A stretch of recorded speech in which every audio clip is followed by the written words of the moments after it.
informatika. Program studi ini memiliki fasilitas 4 laboratorium, yaitu Laboratorium Network and Security, juga sebagai tempat uji kompetensi Network Designer, Laboratorium Penelitian, Laboratorium Artificial Intelligence dan Komputasi, Laboratorium Software Engineering, dan tempat uji kompetensi Lembaga Sertifikasi Profesi Software Engineer. Prodi Teknik Informatika memiliki ruang sekretariat Prodi Teknik Informatika serta ruang dosen Prodi Teknik Informatika. Inilah beberapa pengabdian kepada masyarakat program studi Teknik Informatika, antara lain Internet Sehat untuk Ibu Kader Posyandu Budi Harapan Depok tahun 2017.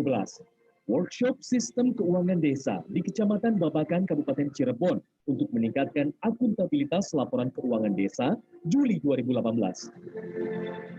Peningkatan pangsa pasar untuk UMKM Batik Cirebon tahun 2018. Edukasi digital marketing Pondok Petir Depok tahun 2020. Pengabdian kepada masyarakat mengenai rainwater harvesting system untuk mendukung pengembangan potensi Pulau Pramuka Juli 2017. Serangkaian beberapa kegiatan mahasiswa Prodi Teknik Informatika mengikuti pameran produk IT dan panitia lomba robot tahun 2018, studi kunjungan ke bisnis startup pada tahun 2018 dan 2019, serta teknik Pancasila bangun desa ke berbagai daerah di Indonesia.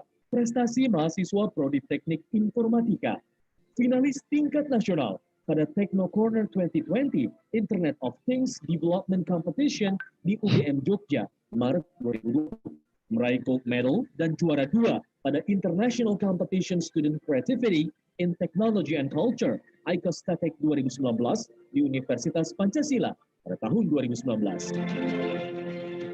Program studi Teknik Industri. Program studi ini memiliki fasilitas 4 laboratorium, yaitu Laboratorium Statistik dan Optimasi, Laboratorium Manajemen Industri dan Teknik Industri, Laboratorium Sistem Produksi, Laboratorium Perancangan Sistem Kerja, dan Ergonomi. Program studi Teknik Industri memiliki ruang sekretariat Prodi Teknik Industri serta ruang dosen Prodi Teknik Industri. Prestasi kemahasiswaan program studi Teknik Industri antara lain juara 2 Entrepreneur Day Universitas Pancasila 2018 yang diselenggarakan oleh CEDC Universitas Pancasila. Kegiatan kemahasiswaan Prodi Teknik Industri di antaranya IESC, Kontes Keilmuan Teknik Industri, pelatihan software Pro Model, AutoCAD, Microsoft Office, Industrial Mini Project, IMP, mengembangkan kreativitas mahasiswa dalam memodifikasi barang bekas menjadi barang yang memiliki nilai guna. Program studi Teknik Elektro. Program studi ini memiliki fasilitas 9 laboratorium, yaitu Laboratorium Fisika, Laboratorium Telekomunikasi, Laboratorium Sistem Kendali,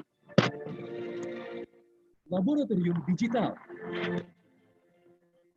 Laboratorium Elektronika, Laboratorium Pengukuran Listrik dan Instrumentasi.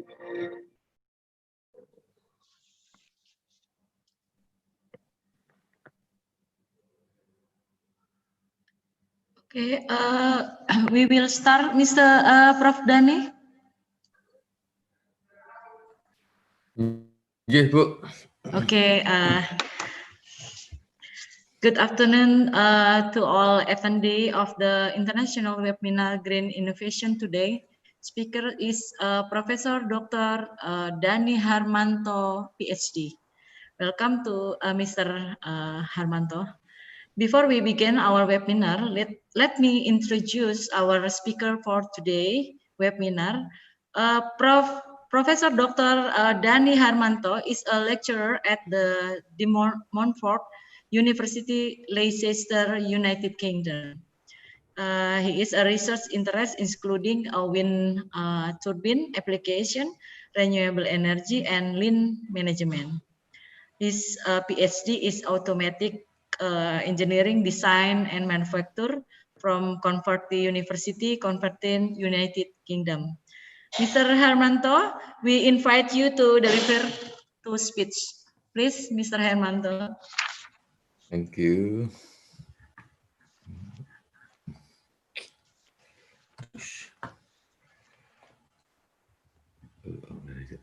Right. Morning, everyone. Sorry, afternoon, everyone. Morning is in the UK. Afternoon. Afternoon, my apology. Right. Saya deliver lecture ini bisa mix language ya. Kalau nggak keberatan, Indonesian and English. Silahkan. Kalau misalnya mau pakai bahasa Jawa ya nanti pakai bahasa Jawa juga. Enggak, Prof. Okay.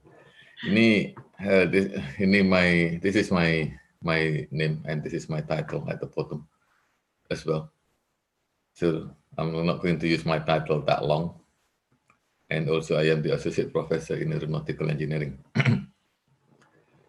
So we're talking about green energy today, and maybe some of them will be very quick, some of them is not quick to explain. So to save the time as well.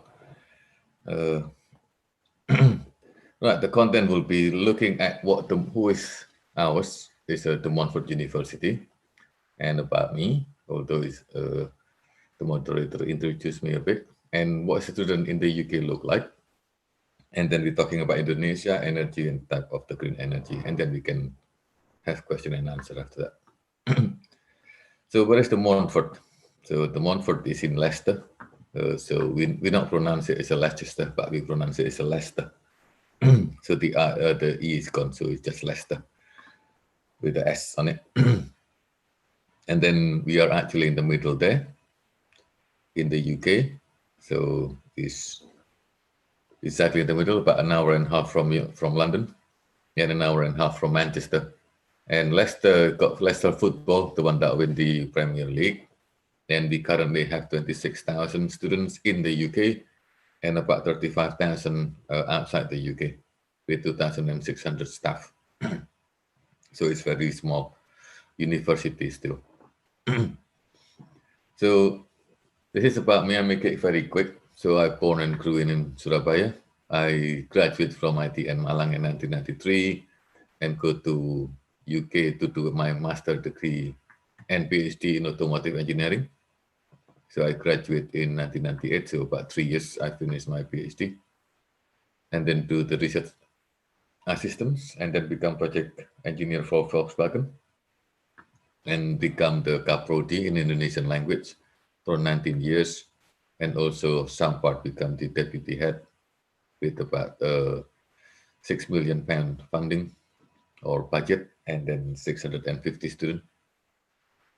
And also a chartered engineer with IED and committee member. This is the one for the accreditation body. Kalau untuk Indonesia mungkin bisa dibilang untuk teknik industri. Jadi saya yang jadi salah satu dari 12 orang di tim untuk akreditasi satu dunia. Saya juga sebagai profesor di Politeknik Perkapalan Negeri Surabaya dan sekarang masih associate professor di DMU. Ini beberapa contoh mahasiswa saya. Ini untuk breaking the ice first. Ini cara kita ngajar seperti ini. Setiap meja harus punya dua komputer. Satu punya kita, satu punya mahasiswa. Jadi mahasiswa bisa melihat tutorial kita, bisa melihat video kita.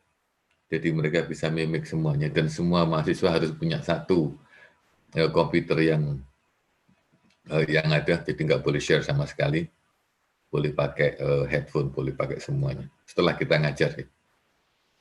Jadi saya sebagai dosen, tapi juga punya teaching assistant juga untuk ngajarin yang lain. Jadi kalau ada masalah, teaching assistant yang lari-lari, bukan dosennya. Ini kalau lagi break, jadi setelah 1,5 jam kita tidak boleh, mahasiswa tidak diperkenankan untuk melihat komputer layar lagi. Jadi harus dimatikan semua satu sistem. Kenapa? Karena health and safety untuk mata. Jadi 1,5 jam semuanya mati. Dan kita relax sebentar, boleh keluar ke kantin, beli minuman, balik lagi. Kalau mau merokok silakan, mau merokok dulu. Anything. Dan kita juga boleh guyon antara mahasiswa dan dosen boleh. Tapi setelah itu nggak boleh guyon lagi. Serius lagi. Itu in the UK ya. Jadi relationship antara mahasiswa sama dosen terpecah menjadi dua sisi. Jadi satu sisi profesionalisme pada waktu ngajar, kemudian pada waktu break kita sebagai teman. And that is normal in the UK. Dan nggak ada yang manggil bapak sama ibu ya, semuanya manggil nama. Semuanya manggil nama. Ini jadi kalau misalnya lihat kan semua layar komputer mati ini, nggak boleh hidup. Ya, mereka baru boleh pakai mobile phone lagi. Kita hidupkan lagi mobile phone signalnya kita hidupin lagi. Jadi nggak ganggu pada waktu kuliah. Tuh, dah ya. Ini energi sekarang. Nah, semuanya green energy. So what is green energy actually anyway? So energy at this moment is just to make electricity, and that is what the current purpose on it. So Indonesia, what do Indonesia actually have? Indonesia have coal, the most polluted materials that you can burn. And then you can also have nuclear, because we don't have it at this moment. In the UK, we have 2 of them. And then the next one is hydro, that is quite good. And we have few of them. And the last one is using the oil, that is diesel. Yeah. So out of the 4 is the 3, the one that is very, very difficult to actually balance in Indonesia. At this moment, we're depending a lot in coal and also diesel. We don't have the nuclear yet. So how can we actually change to the renewable energy? It's look like this. So it's become a green. Everybody wants the green energy. It happened in the UK, but not in Indonesia, no, not yet. So we will talk about the wave energy. How do we actually get the wave energy? And then we actually looking at geothermal if we have time. And then we also looking at the tidal energy. Then we're looking at the biomass energy. Then we're looking at the solar energy, then also the wind energy as well. So there are plenty of energy that we can use. Now, the most important bit, which one we're going to use, I don't know the answer for that, but we will find out in a few minutes. Now, ini saya pakai bahasa Indonesia biar gampang. Setiap proyek yang kita buat di UK itu berdasarkan UN SDG. Jadi setiap proyek untuk mahasiswa entah S1, S2, atau S3 semua berdasarkan what we call Sustainable Development Goals. Ya semuanya untuk sustainable. How you make it better for the other people. Jadi nggak ada no poverty, no hunger, good health and well-being, quality education, and so on. So it's plenty of them. So if you want to make a project, then you're looking at the 17, which one you want to use. Nah, untuk misalnya funding dari UK, itu semuanya pakai 17 SDG. Nah, kalau Indonesia udah mulai, kalau misalnya pada Bapak Ibu dosen dan mahasiswa sudah memulai melibatkan SDG itu, Indonesia bakalan maju juga sebenarnya. Salah satu contoh, yang pertama, no poverty. Jadi nggak akan ada yang namanya orang miskin misalnya. Ya, kita membantu ini. Nah, tujuan saya agree sama Mas Arif untuk buat ini. Tujuan pertamanya ya nomor 1 itu. How do we actually make sure that we have no poverty? Bukan hanya di kota, tapi juga di desa. Di desa itu banyak yang tidak menghiraukan kecuali pada waktu kita KKN. Setelah KKN ya terserah kalian mau ngapain juga nggak tahu juga ya. That is different matter. Nah, kemudian energi untuk property itu salah satu contoh misalnya di Indonesia itu there is no balance on electricity distribution within the city and the village. Village itu anggap saja pedesaan lah. Atau kalau misalnya lebih parah lagi, misalnya di daerah Maluku atau Jayapura misalnya, atau di Irian Jaya. Ada yang tahu nggak electricity seperti apa? Kemudian ongkos untuk electricity juga naik. Dan kebanyakan orang miskin juga masih susah untuk mendapatkan electricity. Kemudian sustainable and reliable source of the electricity is not that actually great. Kita masih berdasarkan apa ya? Saya ganti nggak enak pakai headphone. Kalau misalnya melihat sustainable and reliable source of electricity, kita bisa melihat misalnya batu bara itu dapatnya dari mana kita. Kemudian oli dari mana. Kemudian pembakarannya seperti apa, kemudian polusinya seperti apa dan sebagainya ya. Itu masih susah kita. And also it will create more production of term of produce and product kalau misalnya ada balance of energy for property. And also kemudian meningkatkan kesehatan masyarakat dan juga education. Jadi misalnya contoh, kalau Bapak sama Ibu melihat beberapa foto yang para diaspora punya ya, ngambil foto pada waktu mereka di Jayapura, itu education in Jayapura is still very basic. Nggak ada listrik lagi. Kemudian kesehatan juga berkurang karena nggak ada listrik. Nah, kemudian kalau misalnya ada listrik untuk pedesaan misalnya, atau untuk ekonomi ke bawah, itu it will increase economy and social welfare. Jadi social welfare itu kehidupan sosial. Jadi kalau kita sering ke kafe dan lain sebagainya, that is the modern world impact of the electricity. Kalau yang lain masih belum. And also will have an impact on GDP, gross product untuk provinsi ya, pertama. Karena dari kota, provinsi-provinsi, kemudian ke negara. Nah, saya ingin kalian ini, para mahasiswa terutama, untuk mendapatkan brainstorming ya. It's not the one that I teach, everybody know what green energy is, so it's not that difficult to understand it. Brainstorming is the most important bit.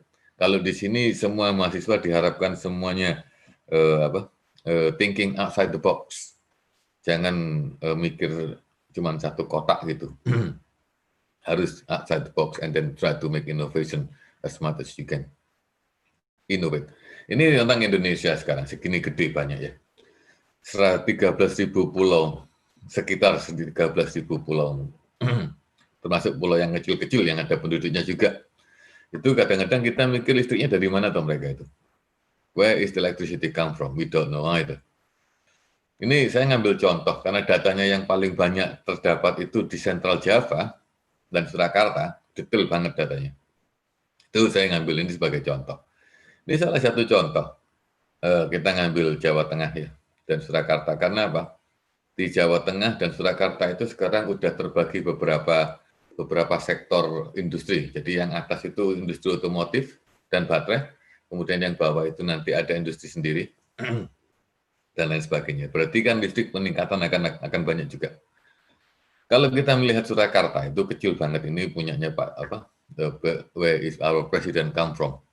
Bukan karena maksud itu loh ya. Nah, think about different way. Ini Surakartanya seperti itu, oke? There is no politik ya. So electricity ini hanya sebagai anutan mulai beberapa tahun saya lihat dari data yang ada tahun 2018 sampai 2020 itu konsumsi mereka terus meningkat. Yang kemudian karena industri yang diplot oleh Pak Jokowi dan Pak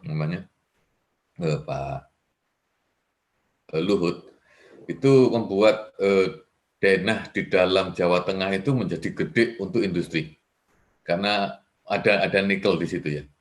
Nah, ini yang jadi masalah yang bawah ini, price per kilowatt could get higher, karena setiap tahun akan meningkat, demand makin tinggi, berarti lampu mati juga akan sering kan? Sekarang saya tanya, 1 bulan itu kira-kira lampu mati berapa kali Indonesia di Jakarta aja deh.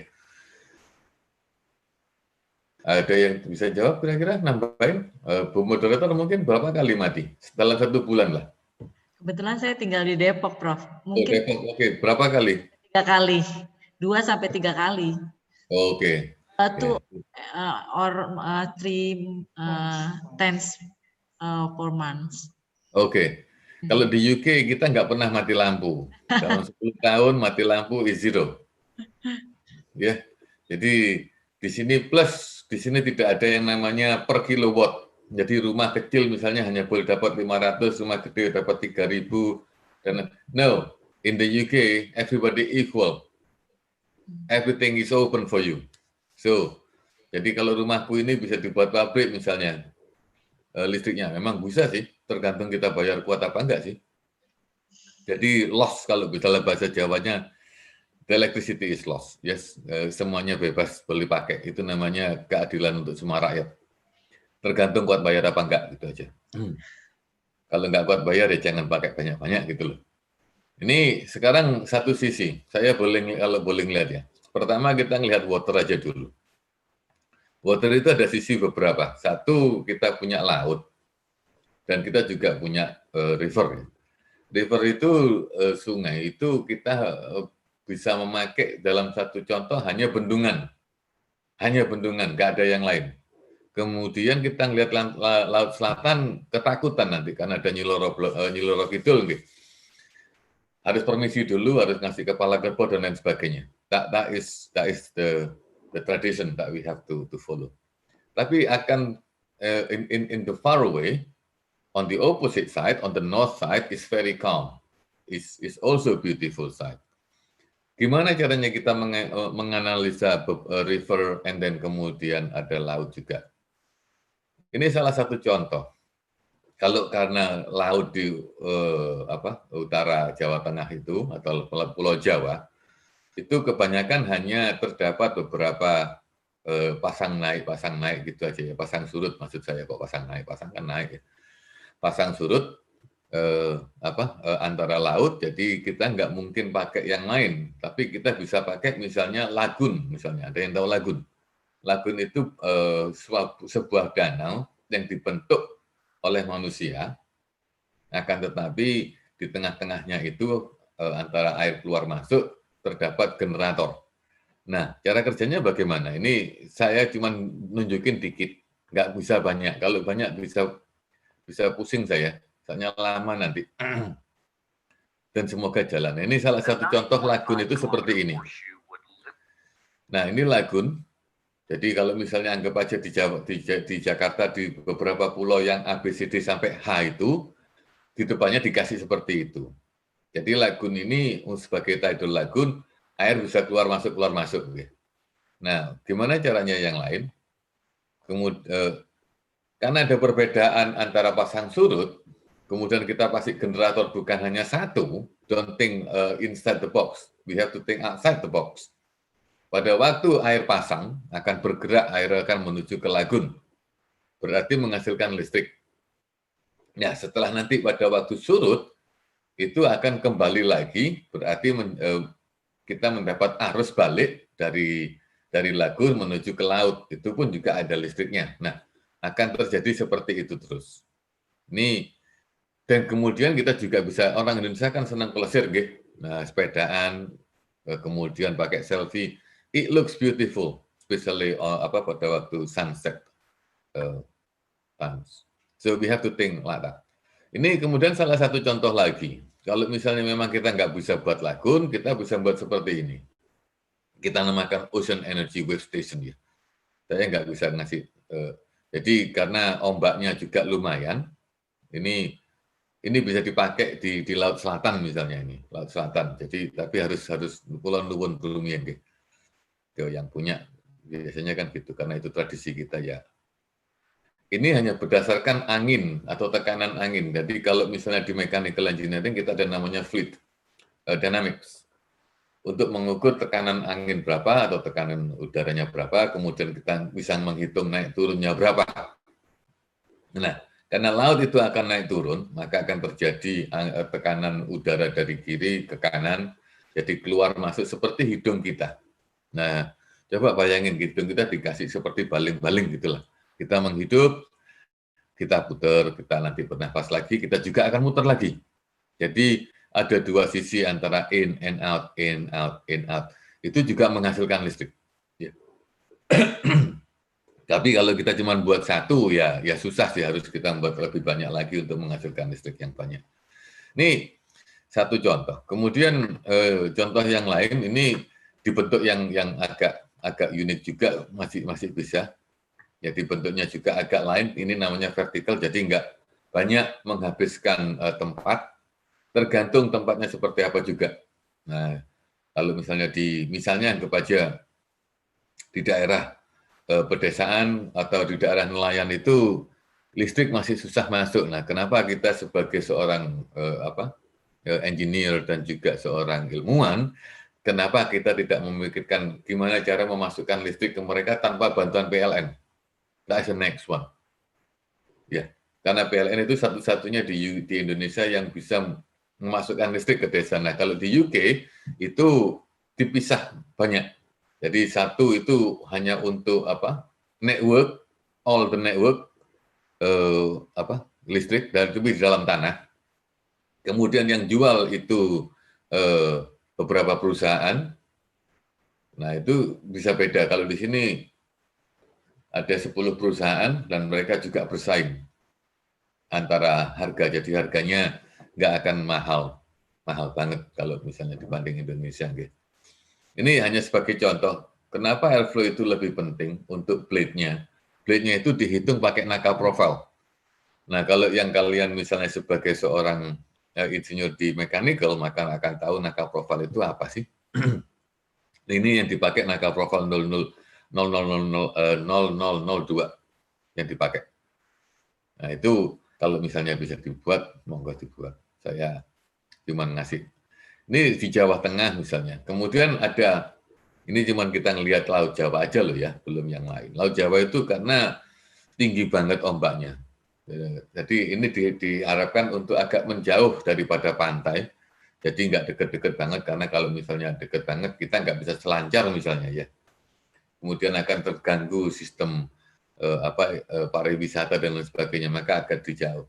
Ini satu contoh yang masih sekarang ini masih belum optimalisasi.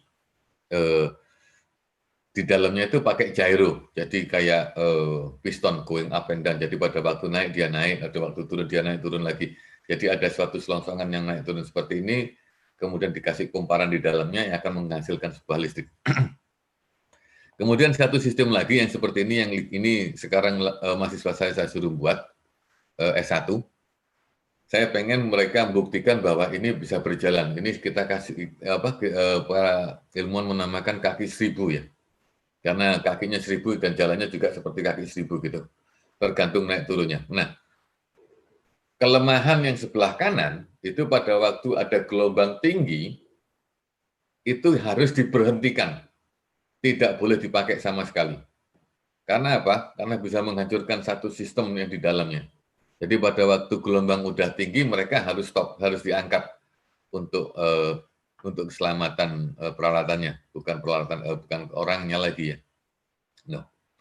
Itu salah satu sisi untuk wave-nya nih. Caranya kerja kayak apa sih? Saya tunjukin 2 detik aja deh. Saya lebih suka diskusi sih daripada gini, tapi tak kasih contoh dulu. Seperti ini. Jadi dia naik turun seperti itu. Nah, kalau misalnya kalian udah belajar fluid mechanics, misalnya, itu bisa dipakai. Ini hanya seperti contoh, Denmark udah mulai membuat suatu analisa, bisa nggak dipakai. Di Indonesia nggak tahu masih ada apa belum ya. Kayaknya nggak ada.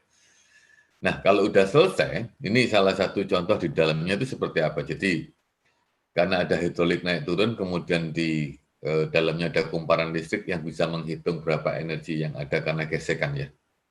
Gitu. Itu hanya satu contoh. Nah, ini untuk ini sekarang kita juga di UK sama mahasiswa, saya juga lagi membuat untuk sungai di Palembang. Saya kebetulan ada teman di pemerintahan Palembang. Untuk Sungai Musi, Sumatera Selatan itu bagaimana caranya beberapa rumah itu menggantungkan diri dengan biaya yang rendah, electricity dengan biaya yang rendah untuk kehidupan mereka. Bukan yang kaya ya. Yang kaya biar beli dari PLN aja deh. Yang lain bisa ngambil dari sisi ini. Nah, ini dari 3 ini mana sih yang paling cocok untuk sungai di Indonesia itu yang lagi saya buat sekarang ini sama mahasiswa S1 saya. Nah, kalau misalnya melihat, ini cuma data dari rivernya Sumatera. Saya nggak tahu Jakarta ada apa nggak, saya belum melihat detail. Ini beberapa sungai yang ada di Jawa Tengah. Ini datanya di Pusdaru jatengprof.go.id. Datanya open, bisa diambil semua. Ini sekitar Kertasari nomor stasiunnya itu bisa dihitung. Kemudian buyatannya sekitar 97,30 km persegi. Ini saya ngambil langsung, cuman datanya saat ini hanya sampai 2015. Tapi setiap bulan kita bisa tahu kira-kira berapa dia. Kemudian rata-ratanya berapa. Ini berdasarkan hanya meter kubik per detik ya. Nah, padahal perputaran dari the rotation for the wind turbine is based on the meter per second. Nah, kalau Q ini kita namakan Q kan, is a flow rate.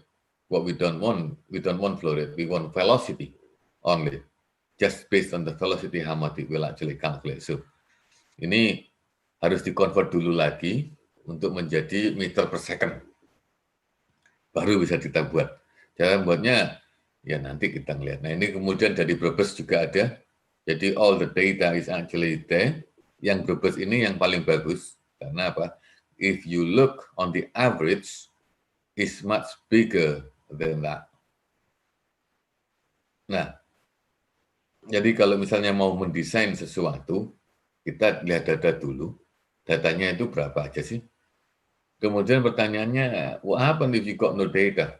Well, then you have to go to the river and then measure it yourself. And that is the only way that you can do. Ini semua datanya ada. Ini sebagai contoh. Ini yang saya kasihkan juga ke mahasiswa saya untuk desainin saya buat Indonesia. Tapi dia belum tahu juga kalau untuk Indonesia. Saya bilang flow velocity-nya sekitar 1,5 meter per detik. Itu pun juga di bawah sungai ya. Bukan di atas sungai, di bawah sungai itu. Kemudian blade-nya harus intelligent blade, harus bisa mengukur. If you are actually have a low velocity, then the blade will actually change the shape. Nah, apa yang saya ingin per per motor atau generator ini menghasilkan 1000 watts per 80 putaran. Shaft loh ya. Shaftnya ini bukan perputaran blade no. Kemudian menghasilkan maksimum 5000 watts per 170 rpm. Kemudian plastic materials, plastiknya apa? Saya minta sama mahasiswa saya, plastiknya is a recyclable plastic. It's not allowed to use new plastic, it has to be recyclable. So harus diganti lagi menjadi pelet, kemudian pelet dipanasin lagi, kemudian dicetak whatever. That doesn't make any difference. Kemudian plastik gearboxnya juga harus plastik, nggak boleh pakai metal. And everything it has to be done using low technology for Indonesian people to make it. Jadi orang-orang desa bisa membuat ya. Bukan hanya kita yang buat, tapi gimana caranya orang lain juga bisa membuat dengan teknologi yang gampang. Ini salah satu contoh hasil tahun yang lalu, tapi belum fix lagi. Karena yang dihasilkan only about 989 watts, hanya satu. How big is 1 meter big? So, it's too big, way too big. Saya pengen reduce ini menjadi lebih rendah dikit gitu. Jadi agak kecil, maksud saya bukan lebih rendah sih, agak kecil dikit lah, seperti itu. Kemudian engineering analisisnya apa aja? Ini udah kebiasaan di UK ya. Sebagai seorang engineer itu tidak boleh hanya melakukan sama kayak Indonesia kayaknya. You're not allowed to do a project without any simulation or without any laboratorium analysis. Untuk setiap proyek yang saya punya, saya harus berdasarkan pertama harus melakukan simulasi, kedua harus melakukan lab. You have to do both, you cannot have one. Ini pakai CFD namanya Computer Fluid Dynamics. Berapa yang masuk, berapa yang keluar, perputaran di dalamnya seperti apa. Nah, kemudian kalau misalnya ngelihat ini hasil airnya, jadi airnya kira-kira masuk seperti itu, keluarnya seperti itu. Kemudian kalau misalnya cut separuhnya, berarti tekanan yang paling banyak ternyata di sini. Berarti pada waktu membuat casing, itu ini harus diperkuat lagi. And that is the analysis behind it. Kemudian berapa velocity di luar, berapa velocity yang masuk, and so on. So we can calculate everything in very detail. Ya, ini kita bisa melihat turbulennya di mana. Jadi ini ada namanya turbulen di sini, ada eddy current. Kemudian efek yang di luarnya nanti seperti apa? Gitu. Ya, Ini engineering analisis saja sih. Kemudian kita bisa melihat di dalam plate-nya, kemudian plate-nya kita analisa pakai finite element analysis. Kira-kira stresnya di mana, kalau misalnya mau diubah. Kemudian bisa dikalkulasi fatigue life-nya berapa. Itu yang paling penting bagi kami.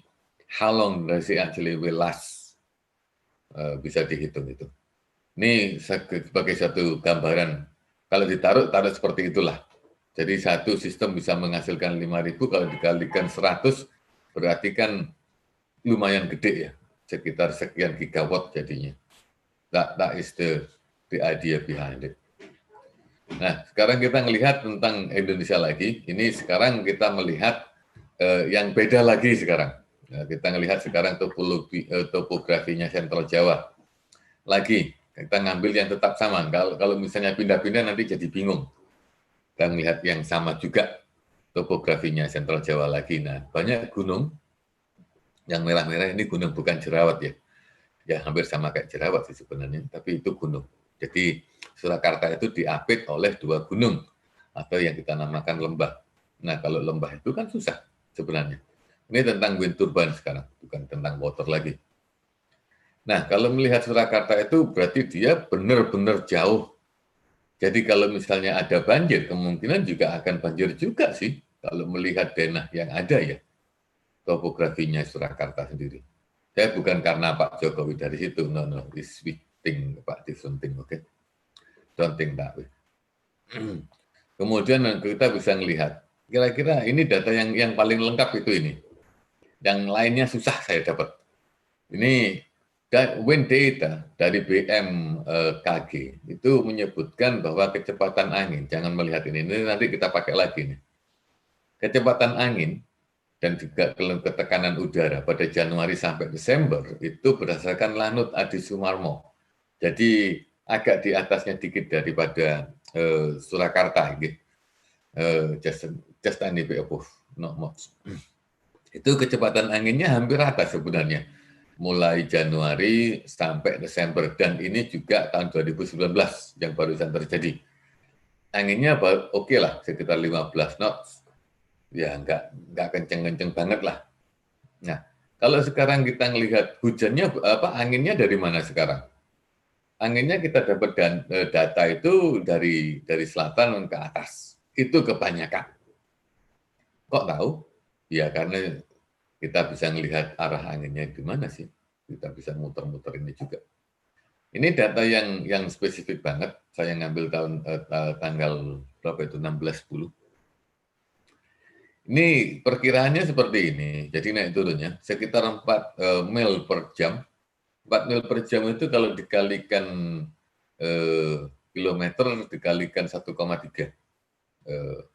Jadi lumayan gede. Kalau dipakai kilometer per jam, padahal kita nggak bisa pakai kilometer per jam, semuanya harus pakai meter per second. Jadi agak susah dikit lah. Nah, yang kita lihat itu yang gray ini. Untuk mau membuat wind turbine itu di sini nih. Jadi bisa melihat rata atau tidaknya angin yang ada di Surakarta itu. Ini cuma average-nya ya. Kemudian wind direction-nya di mana? Ya, paling banyak ternyata di daerah mana ya? Kalau kita lihat ini di south semua ini. Jadi dari arah selatan semua. Ya, karena angin selatannya gede, berarti dari arah selatan lumayan. Jadi pada waktu Januari sampai Maret itu lumayan. Tapi Maret sampai Mei, tengah-tengah April masih agak. Yang paling keren mulai April ini sampai sekitar November. That is the greatest one, ya, lebih dari 1 mil per jam, itu yang bagus. Kenapa kita cari data dulu? Karena kalau kita cuma membuat sesuatu nggak pakai data, it doesn't work. Ini kita sekarang mau buat 2, satu HAWD, satu juga horizontal or vertical. Which one is the best one? Ini ada beberapa advantage and disadvantage antara 2 ini. Yang semuanya ada ini ya, kalau di Indonesia nggak ada yang namanya noise pollution. Itu hebatnya Indonesia. Jadi kalau malam hari ada orang misalnya kondangan, kemudian pakai lagu agak kenceng, itu bisa sampai malaman dia. Kalau di UK nggak boleh. Kalau misalnya ada spesifik level tertentu desibel, itu maksimum 92 desibel itu dinamakan sangat mengganggu. Jadi bisa didenda oleh pemerintah plus bisa masuk penjara juga sih. Nah, dari dua ini yang vertical ini sangat efisien banget sebenarnya untuk suara. Yang ini itu noisy banget. Ini orang UK nggak suka kalau dipasang di dekat rumahnya. Karena suaranya kencengnya minta ampun, kayak wuk, wuk, wuk, wuk, wuk, gitu ya. Dan pernah saya sama mahasiswa desain di kampus saya yang lama, itu kalau pada waktu anginnya kenceng, itu seperti suaranya jet. Nah, padahal di bawahnya itu, 2 lantai di bawahnya itu adalah lantainya Pak Rektor sama Bu Rektor. Jadi mereka sangat terganggu dengan suara itu. Tapi berhubung kita udah komitmen untuk energy saving, jadi semua gedung itu dipakai listriknya dari ini. Kalau ini dimatikan, mereka nggak punya listrik. Jadi mau nggak mau, ya harus pakai soundproof jadinya yang di ruangan. Itu masalah yang dari horizontal. Kemudian kita ngitungnya gimana sih? Jadi ngitungnya pakai CFD lagi. Yang paling penting hitung-hitungan dari wind turbine itu adalah blade-nya ya. Jadi leading edge-nya itu yang paling penting. So you need to calculate what the leading edge look like and also what the angle will be. Nah, untuk stall itu kita tahu 13 derajat itu adalah stall angle untuk semua wing. Anywhere that you can actually design it. Yang paling bahaya itu ini. Yang di paling bawah ini karena ada putaran arus turbulen plus ada juga eddy current yang juga keluar dari ini. Nah, kalau orang di belakangnya ini kalau anginnya lagi kencang ya bisa munting-munting juga sih. Kalau banyak ya, kalau satu sih nggak apa-apa. Dalamnya seperti apa sih? Dalamnya nggak susah banget kok. Maaf, saya minum. Dalamnya nggak susah banget. Hanya ada wind turbine, kemudian ada gearbox, kemudian ada generator, plus ada brake-nya juga. Nah, itu yang orang bisa tanya kenapa harus ada brake. Brake-nya itu untuk jaga-jaga kalau misalnya anginnya kenceng, tapi sistemnya ini, blade-nya ini ternyata bukan intelligent atau smart blade, itu bisa patah blade-nya itu. Oke. Ini hanya gambaran sekilas berapa sih yang dibutuhkan dari biaya 100% itu, yang mana sih yang paling banyak mengeluarkan biaya? Itu ya biayanya yang paling banyak ya di frame-nya yang ini. Karena ini harus kadang ngecor. Kalau Indonesia ngecornya ini kan, kalau di UK kita ngecornya di tempat lain, bukan ngecor di tempatnya ya. Ngecornya di tempat lain, kemudian kita bawa di situ, kita pasang di situ. Nah itu juga ongkosnya gede juga. Tapi ini cuma beberapa aja. Kemudian rotor blade-nya ini terbuat dari carbon fiber, itu mahal juga. Harganya makanya 22% sama 28%. The rest is nothing. Ini saya cepetin aja. Kemudian kalau yang seperti ini, buat seperti ini gampang kan? Buatnya cuma kasih motor di bawah, dapat listrik, all done. Kira-kira di Indonesia mana yang dibutuhkan? Yang horizontal atau vertical? Sekarang saya pengen tak lihatin seperti ini. Kalau misalnya mau pakai yang vertikal, itu anginnya biasanya berkisar di tengah-tengah sini, kemudian keluar sebagai angin yang lembut ya. Ini cuma sebagai ide aja. Ini salah satu katastrofi yang ada di wind turbine. Di hampir seluruh dunia itu terjadi semua. Kalau anginnya kencang ternyata lupa untuk mematikan, itu bisa parah dia. Saya nggak nunjukin video, atau saya tunjukin sebentar, tapi nanti waktunya habis soalnya. Ini saya belum ngomong soal solar panel ini.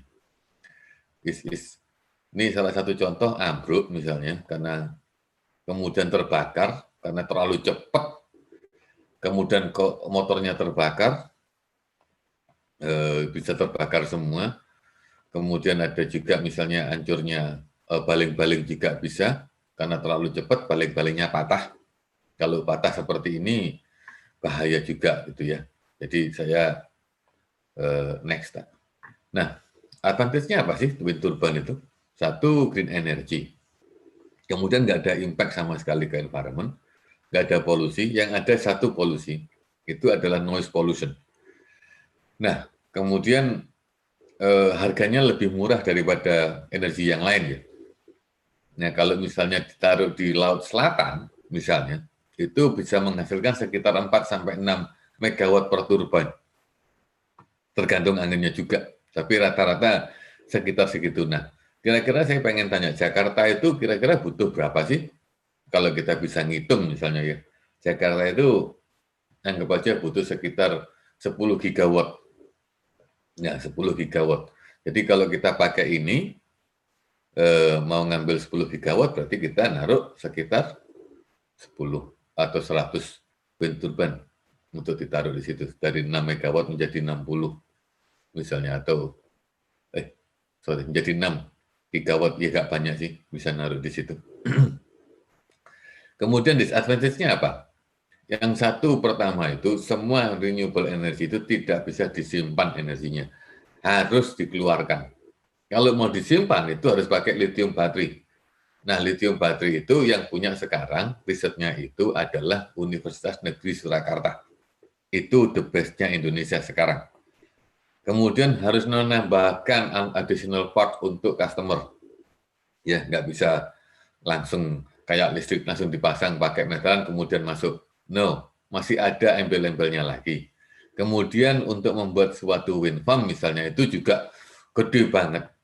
Nah, yang kemudian satu lagi, mungkin orang Indonesia masih suka dengan landscape misalnya ya, masih, karena sering foto juga. Itu kalau dipasang wind turbine banyak itu jelek jadinya, pandangannya jadi jelek. Kemudian untuk startup juga, jadi kalau misalnya mendadak nggak ada angin, what can you do? Ya, itu salah satunya. Ini salah satu contoh ide aja di depan Jakarta misalnya.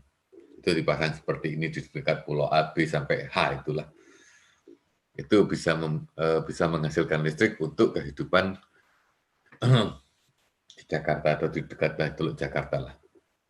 Ini kalau yang ini untuk yang Laut Selatan misalnya, karena tinggi banget. Nah, berarti ongkos untuk membuat fondasi itu juga susah banget. Ini cuma saya kasih ide.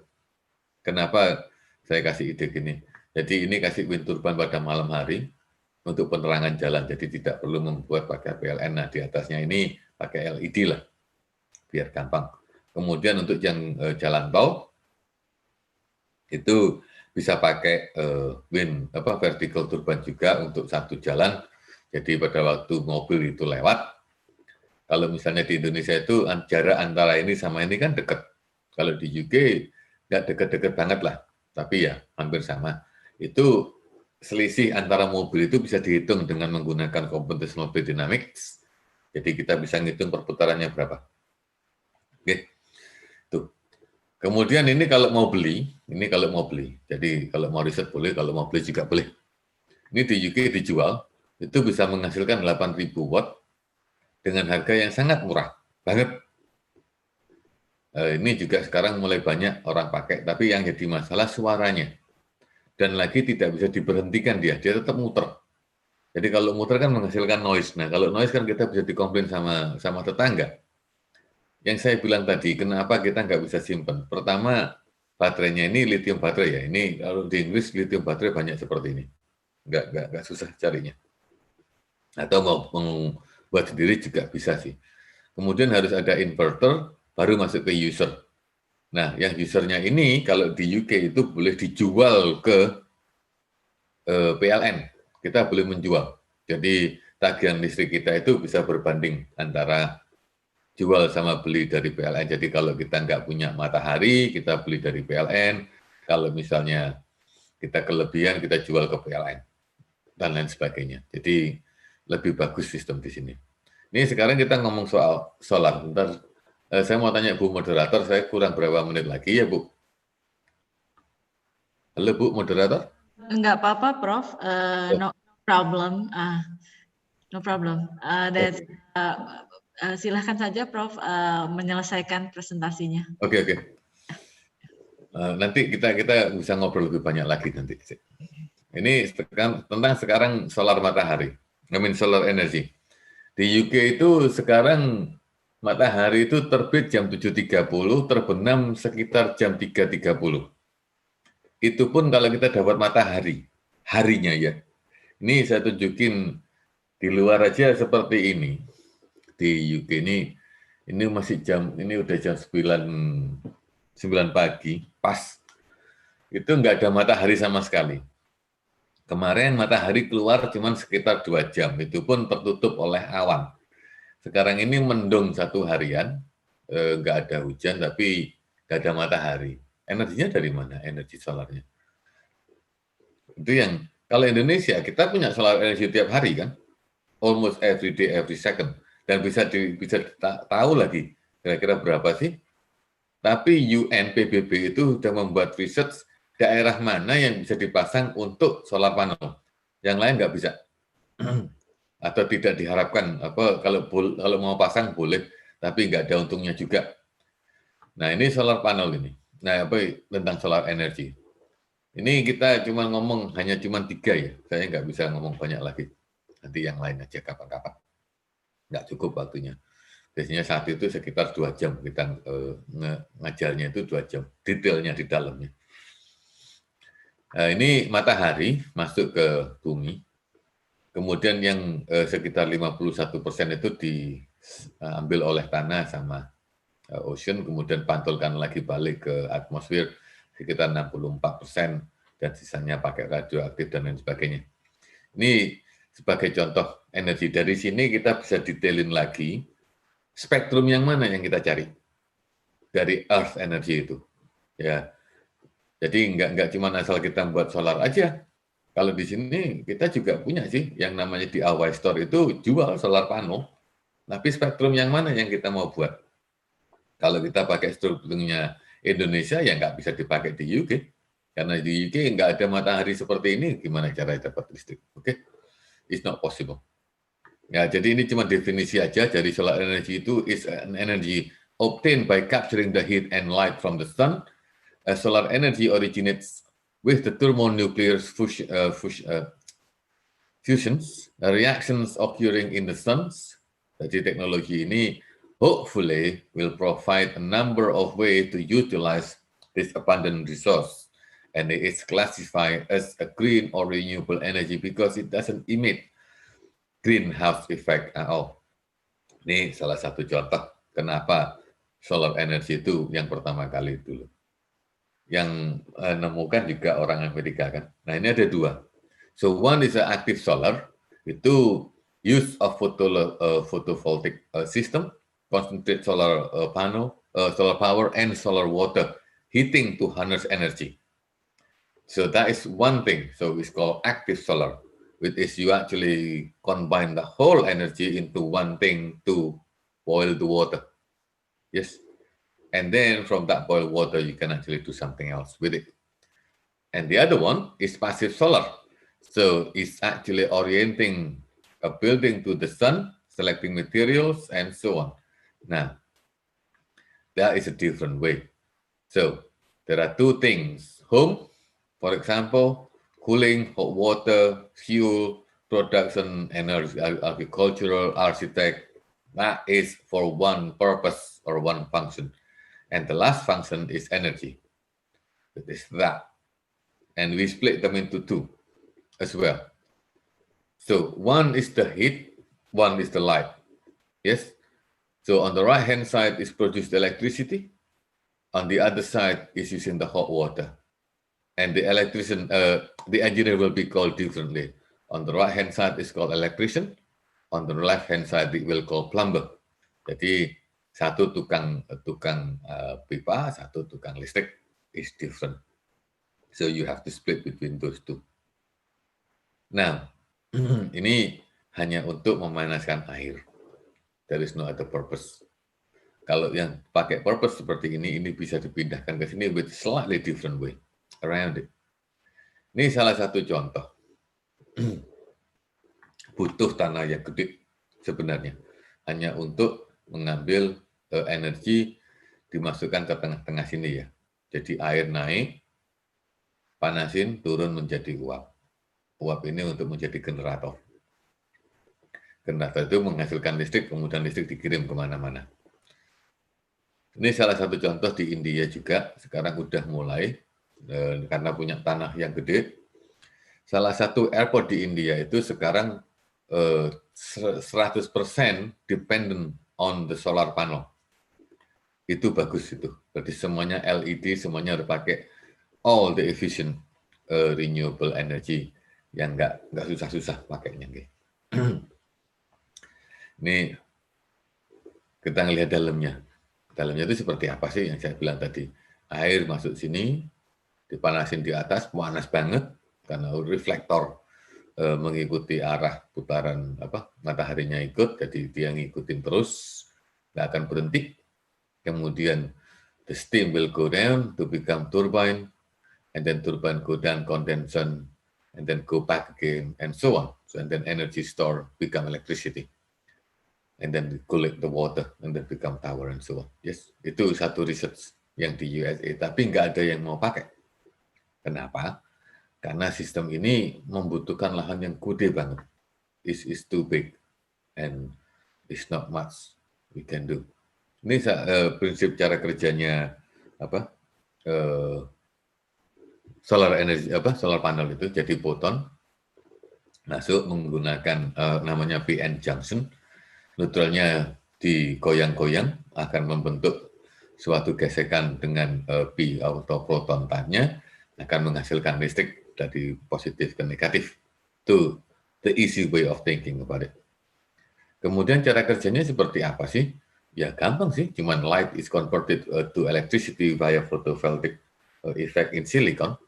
Jadi ada yang buat pakai silikon dulu. Nah, it's only 3 to 25% of light is converted directly into electricity. Jadi sebenarnya juga nggak banyak, it's only hanya 1/4 maksimum yang dipakai. Tapi juga tergantung intensity light normal to the surface-nya seperti apa. Kalau misalnya kan full, it's very full, so it could be about 90 or 80% light will actually absorb into that. Nah, kali ini kerja gimana sih? Jadi cuman pertama hanya one tile, kemudian in junction with the tile, so in one row like this, and going up, and going down, and going up, and going down, and so on. Okay. Kemudian wired and become one entity. Nah, kesusahannya apa sih untuk menggunakan solar panel ini? Debu yang susah. Indonesia itu banyak debu juga. Lebih banyak dari sini ya. Jadi kalau rumah saya ini dibersihkan 1 minggu sekali, mungkin Indonesia lebih sering lah, karena debunya juga banyak di sini. Rumah saya kul-desak ya, tinggal banyak mobil yang keluar masuk. Nah, ini salah satu contoh. Kalau mau melakukan suatu research, silakan riset aja. Ini juga banyak dana dari pemerintah, dari Dikbud ya, tentang seperti ini. Tapi harus dipisah. Mana yang pengen dipakai untuk Kemenristek atau Kemendikbud. Ini yang generasi pertama. Kita nggak usah mikir yang generasi pertama. Sekarang kita mikir yang generasi ketiga. Generasi ketiga itu sangat efisien, sekitar 80%. Kemudian ultra low cost, polymer cell with quantum dots or nano. Nah, nanomaterials itu di Indonesia masih jarang. Nah, ada satu diaspora yang paling yang pintar banget nanomaterial itu ada di Jerman, namanya Mas Butomo. Itu dia pintar pakai nano. Itu kalau misalnya bisa join sama beliau, bagus lah, bisa membuat nano ini. Tapi lab-nya yang mahal untuk nanomaterials itu. Nah, cara kerjanya gimana sih yang udah saya tunjukin tadi itu? Semuanya sama, nggak ada bedanya sama sekali. Harus punya solar regulator, masuk ke DC atau baterai, dari baterai masukin ke inverter masuk langsung ke AC. Oke. Ini masih delay yang sekarang ya? Itu ada yang ngomong. Yang penting bisa bertahan.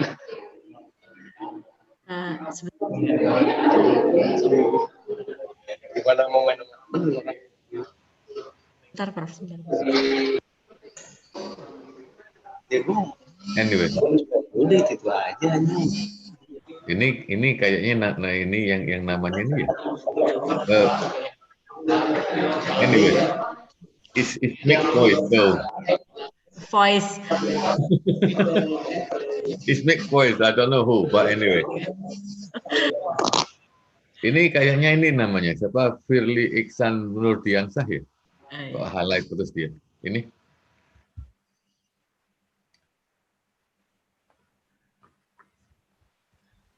That is gone. That is good. But anyway. Orangnya udah menghilang juga ternyata. We started. Okay. Anyway, let's move on. Ini salah satu contoh lagi. Ada apa matahari masuk ke panel. Ini sistem yang normal seperti ini. Is the normal way. Apa yang ingin saya kasih ini tuh, kalau misalnya PLN membuat seperti ini, itu ongkosnya berapa? Padahal pakai coal and diesel itu udah mahal. How much it will actually cost the user? Seperti Bapak sama Ibu plus adik-adik juga. How much will it cost you? The investment on this one is massive. To make solar panel and then the land that they actually require and so on is too much money. PLN nggak akan sanggup nanti kalau ngecas bapak sama ibu sama adik-adik atau keluarganya ya. Is very expensive on the front. Apa yang UK buat itu agak beda sebenarnya. Ini sistem paling sederhana. Ini sistem advance yang ada di mana? India. Airportnya itu seperti ini. Ini yang ada di Afrika. It's a very simple way of doing things. Tapi hanya bisa membuat TV seperti ini. Karena pakai baterai satu ya. Itu that is the difference between the technology and simplified. Ini yang saya pengen itu sekarang thinking outside the box. Kenapa setiap rumah di Indonesia itu tidak membuat energi sendiri? Kenapa kita masih menggantungkan sama PLN misalnya? Ya, kalau misalnya kita bisa lihat Jakarta itu panas banget kan? Saya pernah ke Jakarta. Ya bukan pernah sih, sering lah. Saya sering ke Universitas Bagri. Lupa tempatnya di mana. Hasyim Syarif apa? Nggak tahu. Itu kalau misalnya di Jakarta itu kan panas. Gimana caranya kita bisa manasin air, tapi air itu bukan buat heating. Heating itu convert lagi menjadi energi untuk listrik. Ya, jadi kita dapat air panas plus kita juga dapat listrik. How do you do that? Itu satu challenge di Jakarta. Plus udaranya panas. Enak itu sebenarnya untuk menghasilkan energi. Kalau misalnya bisa diputar, saya nggak ngasih jawaban sih. But this is how the solution will actually work untuk membantu negara dan PLN. Gimana caranya PLN itu tidak termakan bebannya dan tidak banyak mati lampu. Ya, ini gini, di UK itu setiap rumah baru setelah tahun 2019 itu diwajibkan punya solar panel. Harus ada solar panelnya. Nggak bisa mereka bilang saya nggak mau solar panel. Nggak mungkin. Dipasang dipasang sama pemerintah. Gratis lagi. Karena apa? Tujuannya apa? Untuk menurunkan daya ketergantungan PLN UK dengan energi yang ada di natural ya, di renewable. Jadi semuanya contribute untuk membangun suatu sistem yang nggak mungkin mati. Nah, gini, solar panel ini kemudian masuk ke kita. Nah, di sini itu kita masih ini baterainya, yang mahal itu di baterai. Baterainya itu pakai apa sih sebenarnya? Itu pakai 18650. Kalau beli di Cina itu harganya sekitar 18.000 per biji. Kalau beli banyak itu lebih murah, sekitar 10 ribuan per biji. Saya udah tahu. Tapi ada yang jenis yang baru lagi, yang lebih kecil lagi, yang lebih canggih lagi. Ini gini sistem kerjanya di UK. Ini kita cas Setelah kita nggak pakai, di baterai ini udah penuh, itu kita kirim langsung masuk ke pusat PLN. Yang ada meterannya juga. Jadi meterannya ada dua, satu untuk kebutuhan rumah, satu yang untuk terjual. Jadi kalau udah lebih, itu kita otomatis menjual langsung. Jadi sistem di UK itu dia terjual langsung ke PLN. Kita nggak usah ngutak-ngutak. Nanti PLN kita, kalau misalnya kita kelebihan, memberikan, itu kita nanti dikasih langsung ke account balance. Nggak dikasih tahu ada duit masuk gitu aja dari PLN. This is how much you actually pay, get pay for your electricity. Nah, siapa yang nggak suka? Itu kan. Terus kemudian pertanyaan tadi loh, katanya tadi di UK nggak ada matahari. Sistem yang kita punya berdasarkan research yang diadakan beberapa universitas di UK, itu kita bisa menyerap udara dan energi yang ada, yang mendung ini, itu di-convert menjadi bentuk energi. Jadi solar panelnya itu agak beda. Intensity yang kita serap itu lebih rendah daripada yang di Indonesia nanti. Itu riset yang dilakukan oleh 5 universitas di UK. Itu dibiayain oleh pemerintah, untuk pemerintah, dan untuk rakyat. Taksih, nggak ada yang lain. Nah, perusahaan tinggal ngambil. Itu bukan hakinya mereka loh ya, ini hakinya pemerintah. Beda. Universitas nggak boleh dapat haki untuk yang ini. Hakinya itu milik pemerintah. Nah, kalau di Indonesia segini banyak, kita di negara Khatulistiwa, PBB itu udah pernah melakukan riset gede banget. Satu Indonesia itu diteliti. Ini berdasarkan BMKG-nya Adi Sutomo tadi ya, yang punyanya daerahnya Pak Jokowi dulu. Penyinaran matahari yang saya lihat itu. Sekarang kita pindah. PBB sama World Bank itu melakukan riset itu seperti apa sih? Map-nya seperti apa? Per kilowatt-nya seperti apa? Ternyata itu yang paling banyak menghasilkan listrik itu ternyata di Jawa Timur. Jakarta itu di sisi utaranya, is okay. Jawa Timur itu masih bagus. Kemudian Indonesia, Nusa Tenggara Timur sama Timur Timur, tapi itu kan negara lain sekarang ya. Itu kan nggak dihitung. Tapi sama PBB masih dihitung. Itu bisa menghasilkan sekitar 6 kilowatt per meter persegi. Jadi perhitungannya seperti itu. Yang yellow itu masih boleh dipakai, tapi menghasilkan cuma 4. Is the minimum way. Kemudian di Jayapura, yang dekatnya gunung, itu menghasilkan masih sekitar 3. Nah, sama Global World Bank sama PBB itu di-split lagi. Ini horizontal irradiation ya namanya. Masih namanya GHI. Nah, kemudian kita melihat potensinya berarti di mana sekarang yang banyak terjadi? Ya jelas yang di 6 tadi itu di Jakarta itu antara mana ya? Sebelum Jakarta itu daerah sini. Pokoknya daerah sinilah Jakarta. Itu bukan di Jakarta loh ya. Jakarta nggak masuk. Daerah sini, kemudian di Jawa Timur itu hampir semua, kemudian Bali itu yang di bawahnya, kemudian Lombok yang di bawahnya lagi, Nusa Tenggara Timur, Nusa Tenggara Barat, dan agak banyak di Sulawesi juga, itu bisa menghasilkan sekitar 4,6 kilowatt per kilowatt power. Itu yang dicari.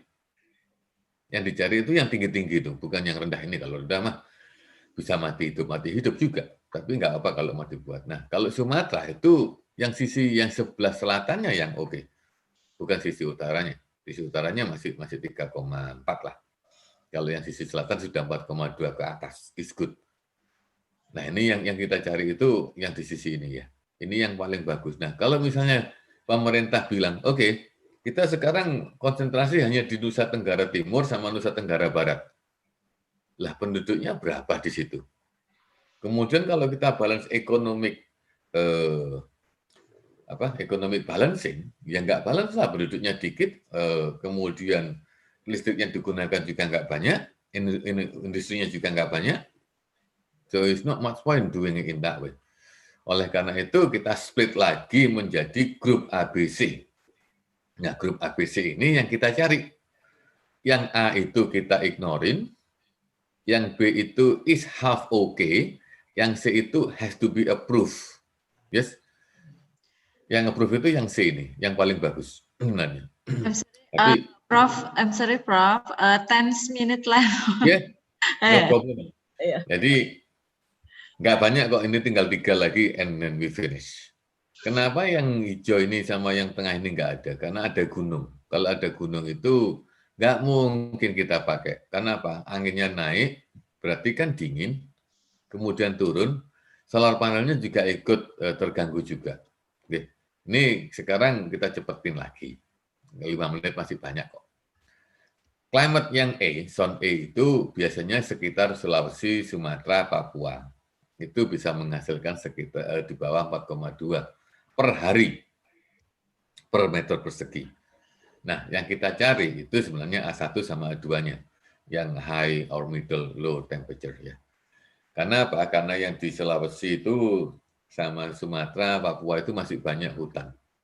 Jadi masih rindang namanya. Ya enak sih kalau untuk rekreasi, not for this purpose. Yang zone B itu itu bagus sebenarnya.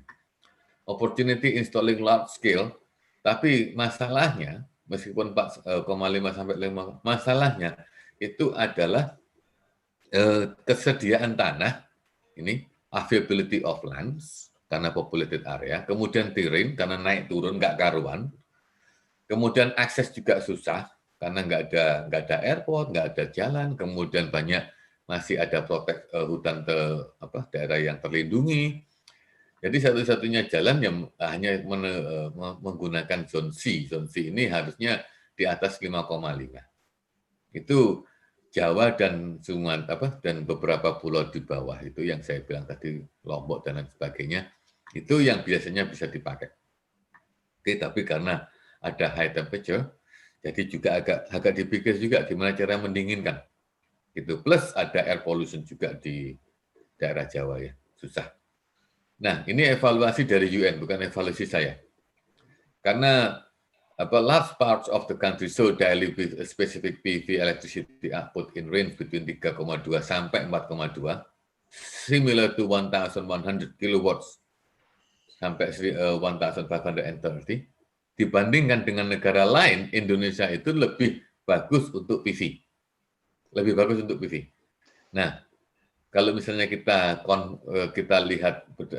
melihat antara negara lain, ya negara lain itu masih 1,43, 2,29, Spain itu 3,5. Spain ini paling panas sebenarnya dibanding South Africa. Indonesia itu masih jauh di atasnya lagi. Itu yang bagus. Makanya kita pengen Indonesia bisa membuat itu. Ya. Nah, kalau dibandingkan seperti ini, Indonesia itu yang kadang-kadang menjadi negara penghasil listrik berdasarkan solar panel, bukan berdasarkan yang lain. Itu menurut PBB, bukan menurut saya. Itu sudah melakukan riset bertahun-tahun mereka. Jadi yang diharapkan Indonesia mendapatkan konsisten, meskipun hanya hasilnya 1.200, tapi konsisten energi dibanding negara yang lain. Ya. Jadi seperti ini beberapa kota yang bisa dipakai. Saya dapetin lagi. Jadi Jakarta ada, Jayapura ada, Pontianak dan lain sebagainya. Surabaya juga ada. Lebih bagus daripada Jakarta. Dari Tasma City. Jadi ada good potential. Kemudian kita juga masih mikir, ada monsoon season juga di Jawa. Nah itu yang masih dipikirin. Ini UN spot analisisnya seperti ini. Silahkan baca sendiri untuk save waktu. Saya pengen tanya jawab aja. Oke, nah ini Tesla yang paling baru. Ini saya juga lagi membuat sama mahasiswa saya untuk kebutuhannya Indonesia.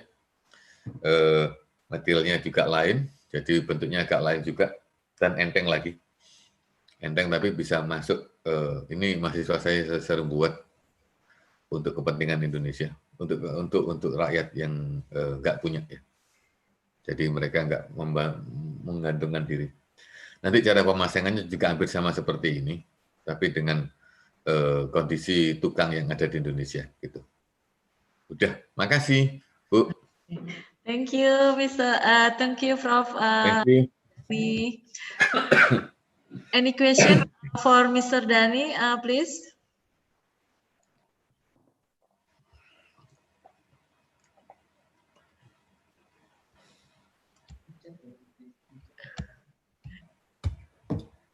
Okay. Any question from me, Mr. Dani? Okay. Saya adalah disertasi saya mengenai wind turbine. Tapi karena saya adalah mengambil bidang di artificial intelligence, maka saya membuat kasus intermittent, Prof. Intermittent yang terjadi di Indonesia. Jadi di Indonesia itu angin itu mengalami intermittent, Prof. Artinya bahwa karena Indonesia is archipelago. Indonesia adalah kepulauan, sehingga banyaknya angin yang datang itu tidak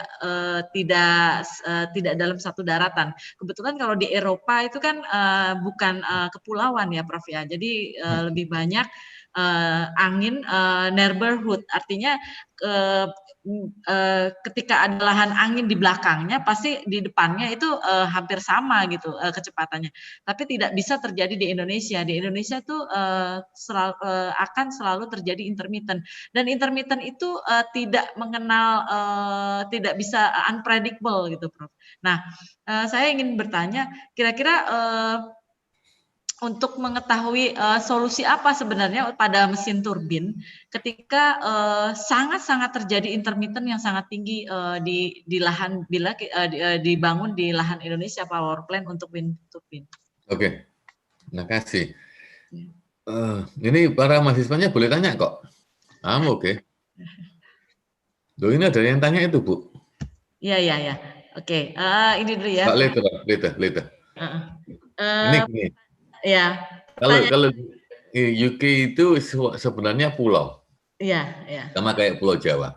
Ya. Anginnya itu is unpredictable. Di UK itu kita namain weather is the most unpredictable. Nah, kenapa di UK itu banyak wind turbine, wind farm banyak banget di sini. Di laut kami juga ada, di laut utara itu, Inggris itu ada.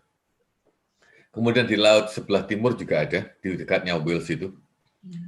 Kemudian di tengah-tengahnya UK itu juga banyak banget. Nah, kita itu pada waktu membuat wind turbine, karena ada intermittent ya. Inggris itu anginnya pindah-pindah juga, ada yang dari selatan, ada yang dari utara, ada yang dari timur. Kemudian jarang, ada juga yang dari Eropa itu ada. Tapi jarang, yang banyak itu dari Amerika, melewati laut. Sama kayak Indonesia jadinya. Nah, kemudian ada beda temperatur. Is massive different temperature. Satu misalnya hari ini, sekarang ini berapa sih hari ini? Hari ini cuman 13 derajat. Kemarin itu 6. Nanti malam turun -1. Ya.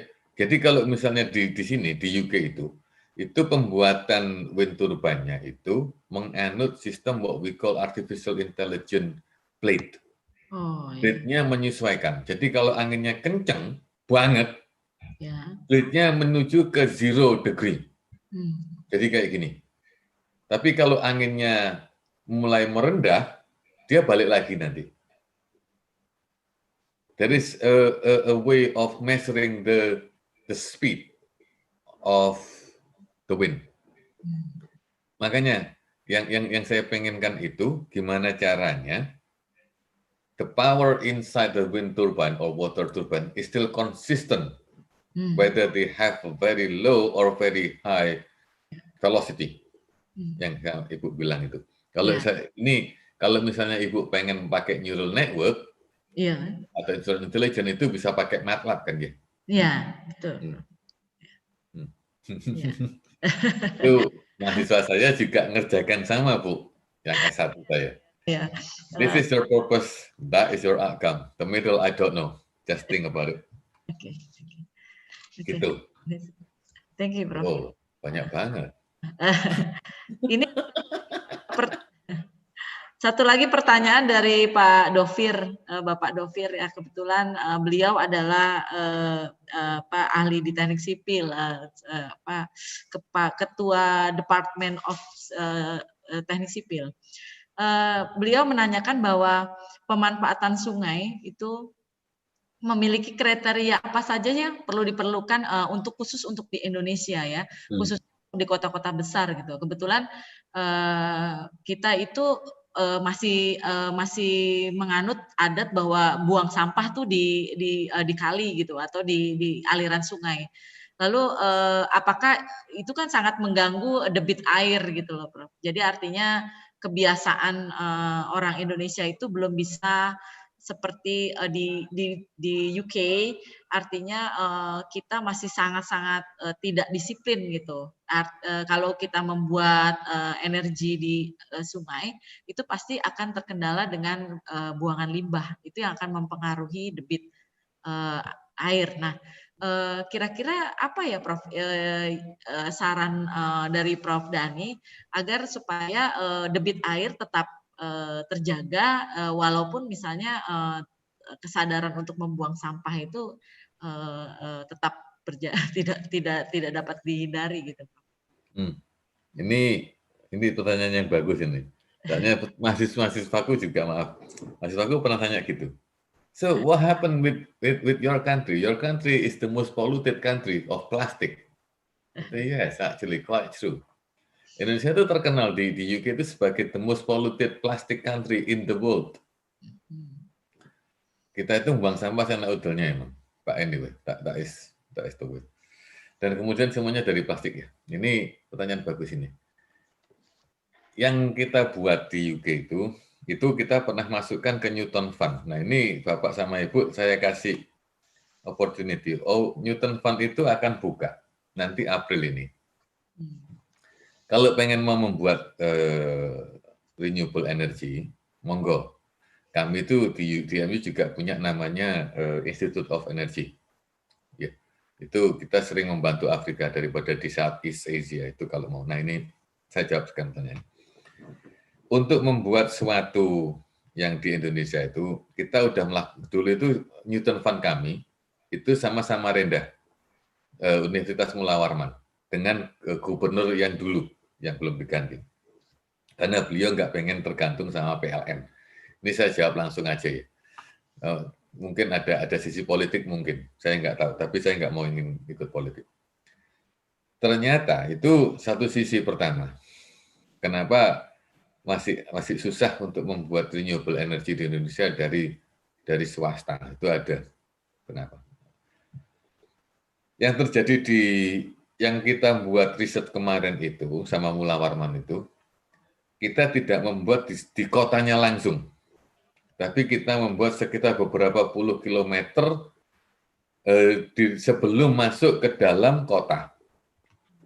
Jadi kita ngambil sungai kemarin itu yang di Balikpapan itu Sungai Kapuas kalau nggak salah ya. Lupa saya. Itu kita menghitung, itu debitnya itu kita bagi 3 zone. Zone paling bawah lumpurnya itu berapa dalam sih?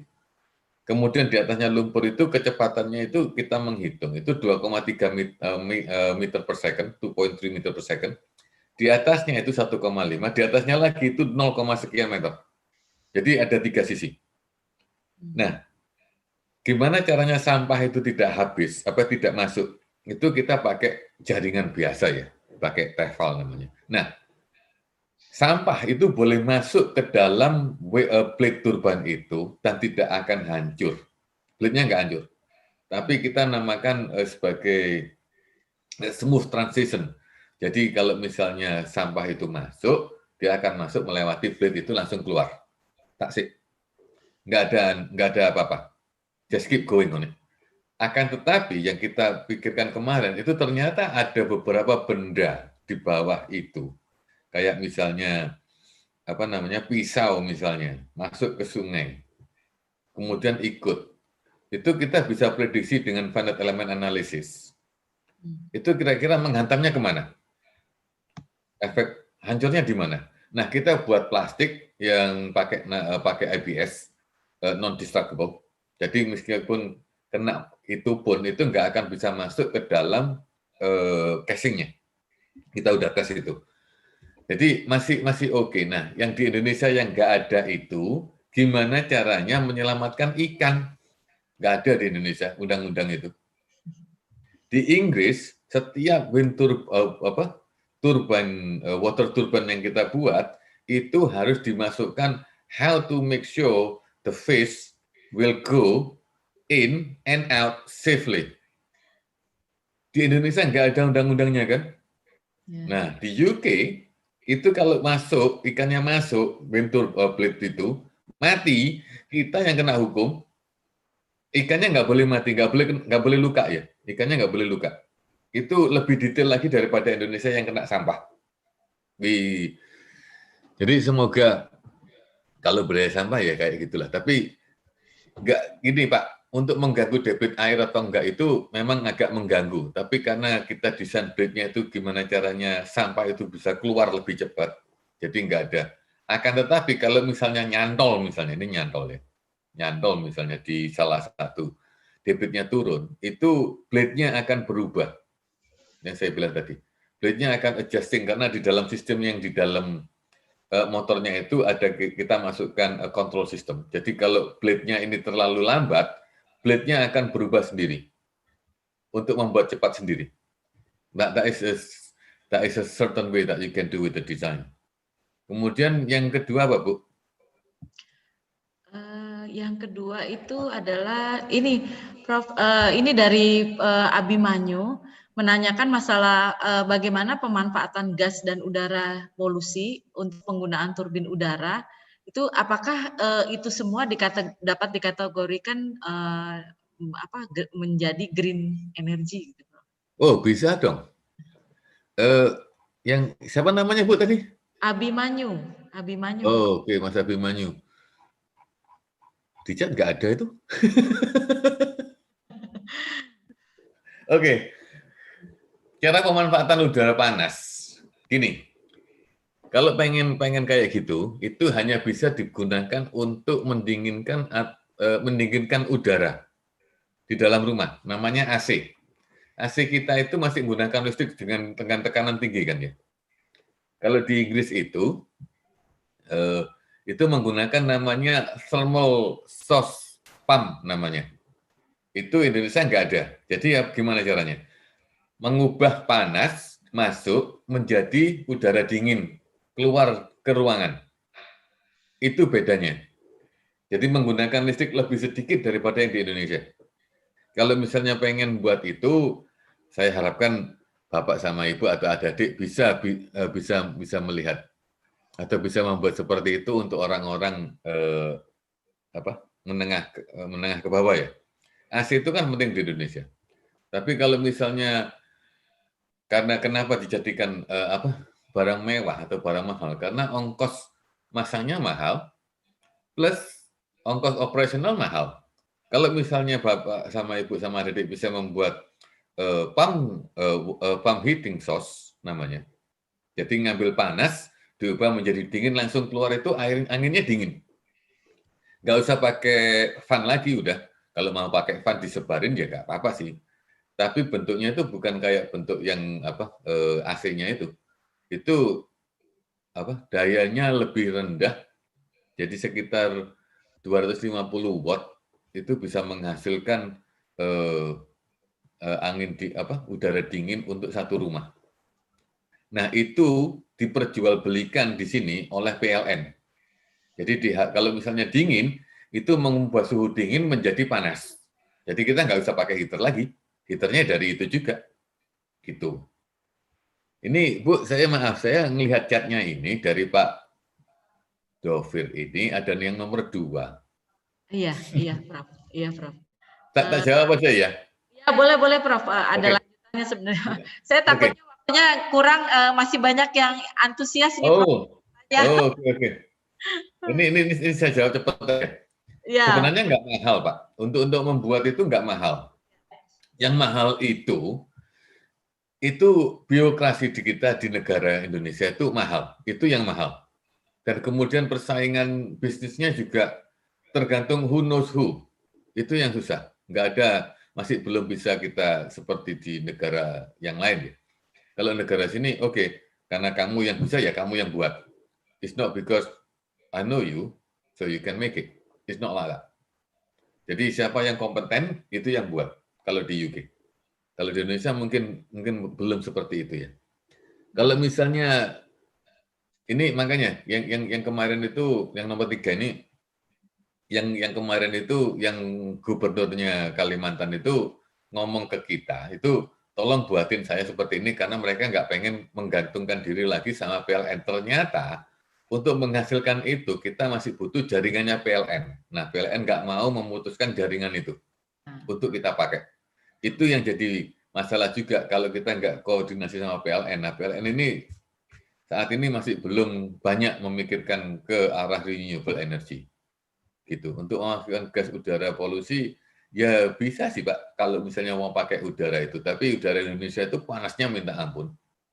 Kalau mau dijadikan generator atau untuk menjadikan energi itu juga agak susah ya. Convert udara panas itu. Udara panas itu seberapa panasnya sih? Kalau dibandingkan sama solar. Masih agak susah, tapi bisa kalau mau pakai itu ya pakai heat thermal pump aja, lebih cepat jadinya. Ya Bu, silakan Bu. Bu, ini lumayan dobo ini. Ini Abimanyu juga menanyakan, Prof. Kalau seandainya kita tuh secara masif semuanya green energy, itu kan pasti akan membutuhkan banyak baterai lithium ya, dan itu kan banyak menggunakan nikel. Nah, apakah itu juga akan mengganggu kestabilan dari pertambangan ya, karena kan itu kan juga baterai itu juga masih dianggap fosil gitu, begitu Prof. Jadi mungkin Prof punya solusinya bagaimana untuk There is no solution on that. Gini, ini salah satu kesalahan persepsi ya. Untuk membuat suatu green energy itu dibutuhkan energi yang lain untuk membuat energi ini. Salah satunya lithium baterai yang ada di Morowali ya, Morowali Jawa Tengah. Indonesia itu ternyata salah satu negara paling besar penghasil nikel. Tapi untuk mendapatkan nikel itu butuh energi banyak yang menghasilkan polusi juga. Nah, kalau selesai, ya memang lithium ini tahan lama sih. Nggak bisa dibuang juga ya, kecuali terbakar. Karena paling cepat terbakar dia. Kalau kena panas dikit terbakar dia. Itu yang jadi susahnya di situ. Untuk lithium baterai di negara sini semuanya pakai lithium baterai udah. Hampir semua kita pakai baterai sekarang. Jadi jarang misalnya vacuum cleaner ya, pembersih karpet itu sekarang udah pakai baterai, nggak pakai listrik lagi. Kita semuanya akan berubah ke lithium baterai, tapi karena kita nggak pernah tahu sisi lain, gimana sih cara dapetin nikel itu? Ya itu masih membutuhkan diesel juga, kadang juga masih membutuhkan batu bara juga, polusinya juga. Tapi kan lebih sedikit, misalnya dibandingkan dengan misalnya kita mendirikan PLTU dengan batu bara, itu kan polusinya gede banget. Kalau misalnya itu sudah ditekan habis, hanya satu pertambangan nikel dengan minimum or optimum pollution, kemudian lithium baterainya ada, that will hopefully balance slightly. Gitu. Monggo Bu. Mungkin satu lagi ya Prof ya. Monggo. Indonesia kan punya, ini dari Rohmat Andri. Dia melihat bahwa Indonesia tuh punya potensi lahan basah dan lahan gambut, Prof. Jadi potensi banyaknya lahan gambut dan lahan basah di Indonesia itu bisa dapat menghasilkan karbon yang nantinya akan berpotensi untuk energi baru juga gitu, renewable energy juga. Nah, kalau misalnya gini, lahan gambut itu karbonnya dari mana kira-kira? Dari tanaman ya? Dari bawah tanah, Prof. Oh, iya. Dari kayak alang-alang gitu loh, Prof. Iya ya, dari tanaman yang mati kan? Tanaman, iya. Ya. Seberapa banyak sih gambut itu? Sekitar Kalimantan saja sih, Prof. Kalau yang iya. Kira-kira kalau kita buat teknologinya, dalam waktu kira-kira 3 tahun habis misalnya. Gambutnya habis sudah. So Habis. what can we do next? Itu kita harus ngitung ekonomi risetnya seperti apa, panjang kan risetnya. Kemudian kita buat alatnya. What is the actually advantage at the end? Kalau advantage-nya dikit banget ya kita mendingan let's move on, let's do something else, gitu. Ini saya juga baca ada generator tenaga magnet. Ya, ya, ya, magnet generator, Bro. Oke. Kayak apa magnet generator itu kalau saya boleh tanya? Kenapa, Bro? Kena seperti apa sih bertenaga magnet itu? Jadi turbinnya itu diganti dengan magnet, Prof. Jadi artinya artinya tidak ada penggunaan solar ataupun bensin untuk menggerakkan turbin gitu. Jadi ada gaya tarik menarik di dalam turbin. Jadi ada dipasang lilitan magnet di sekitar putaran motornya gitu, Prof. Berarti kan seperti sama kayak jam ya, pendulum ya. Betul, Prof. Betul. Nah, sekarang gini, magnet itu buatnya gimana? How do you actually make the magnet that big? The same, sama seperti mungkin sama seperti nikel, sama seperti banyak kan? Ya. Kemudian harus sebesar apa dia untuk membuat dia muter sekencang mungkin. Nah, magnet itu nggak bisa muter sekencang mungkin tanpa aliran listrik. Betul. Nah, terus aliran listriknya dari mana? Jadi ada starnya, hanya ya mungkin dari energi lain, Bro. Nah, makanya itu kan akhirnya bingungin kan? It's what we call catch-22. We cannot start this one because we don't have any egg because we don't have chicken. Well, we cannot have chicken without the egg. So it doesn't make sense. Yeah. Nah, ini kalau pengen ya. Di mana namanya? Di Universitas Pancasila itu banyak tangga kan? Kalau nggak salah. Yeah. Kalau naik kan nggak pakai lift toh? Kita ada lift sih, Prof. Cuman tapi kebanyakan ini kalau mahasiswanya nggak malas maksud saya. Iya, naik tangga kan? Kenapa nggak pakai sensor untuk naik tangga itu untuk menghasilkan listrik? Iya, betul. Atau kalau misalnya maaf ya, banyak yang psikotik misalnya. Elektrik. Menggunakan pisau elektrik. Betul. Iya, pisau elektrik. Anggap aja sekarang jalan lah. Jalan itu kalau misalnya Indonesia kan ramai ya, tiap malam kan ada. Kalau misalnya ini cuma iseng-iseng berhadiah sih. Kalau misalnya jalan itu kita pasangin sensor itu semua, sekitar 1 kilo lah. Just testing misalnya di daerah Uni Pancasila. Kira-kira menghasilkan berapa sih listrik itu? Sekitar 1 kilo aja. Per harinya berapa?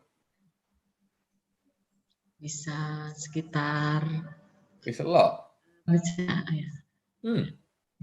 Ini kalau misalnya ingin buat kayak gitu, untuk misalnya menunjukkan ke Pak Gubernur Kamil atau DKI itu namanya Pak siapa ya? Gubernur DKI itu siapa namanya? Lupa tuh. Anies Baswedan, Prof. Iya, Pak Anies. Sorry. Prof, pamornya seperti artis, Prof. Jadi kita lupa. Oke. Pak Anies Baswedan atau Pak Ridwan Kamil. Yeah. Kalau misalnya Uni Pancasila bisa membuktikan bahwa jalan di depan Uni Pancasila itu setiap hari bisa menghasilkan sekian listrik. Yeah. Kira-kira mereka mikirnya kayak apa? Itu menghasilkan listrik itu lumayan itu. Yeah. Jadi para mahasiswa misalnya setiap 1 meter itu dikasih sensor itu. Taruh aja di jalan. Semoga nggak dicuri orang loh ya. Itu mahal soalnya. Itu harganya mahal banget. Mahasiswa saya ini lagi buat sama kayak itu, tapi untuk pendaki gunung. Jadi mereka jalan itu menghasilkan listrik. Tapi kita yang saya bilang tadi menggunakan magnet itu nggak banyak sebenarnya, cuma 0,1 watt. Lah jalannya berapa banyak? Terus kita bilang oke, daripada gitu, mendingan kamu kasih aja di sepatu kamu kasih itu, Kemudian kita udah desainin, ternyata harga barangnya itu, yang untuk sepatu itu harganya sekitar $500 per unit. Kita butuh 2, berarti kan $1.000. $1.000 dikalikan 16 ribuan. Itu tahu berapa sih? 15 ribu. Itu kan banyak sekian juta. Hanya untuk sepatu. Yang penting kan aku beli data bank dong. Yeah. Ngapain susah-susah? That is my answer to him. Yeah. Terus saya bilang, oke, kalau misalnya kita beli yang murah gimana? Kalau kamu beli yang murah, kamu harus added value on something. Added something to make sure that it will actually produce much more electricity. Akhirnya kita keluar dengan menggunakan balon pressure. Jadi pada waktu dia nginjek itu bukan nginjek sepatunya dulu, tapi nginjek balonnya untuk mendapatkan pressure yang lebih tinggi ke sepatunya itu. Itu salah satu contoh kayak gitu, Bu. Ya, ya. Ini ada Prof dari Bartinus Simanihuruk. Kebetulan beliau ini sedang membangun rumah, Prof. Dan ada rencana untuk membuat panel surya karena tinggalnya di daerah Jakarta Utara dekat pantai. Nah, beliau bertanya kira-kira jenis baterai apa yang paling aman dan dari litium atau aki untuk panel surya tersebut? Yang litium, Pak. Terus ya. Saya ini kalau misalnya Pak Bartinus mau buat rumah gitu.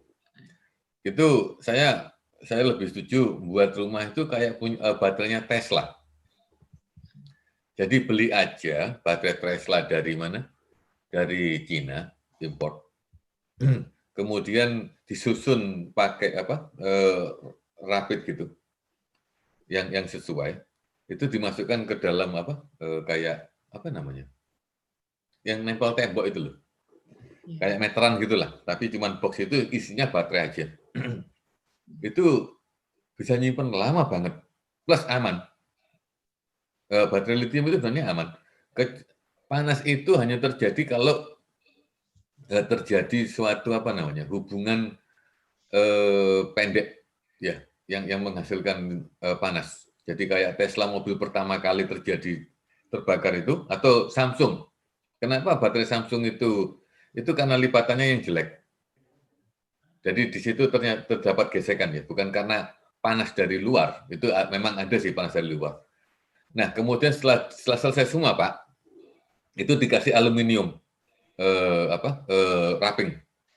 Nah, kenapa dikasih aluminium wrapping? Supaya nggak ada different temperature between ambient dan temperaturnya lithium itu.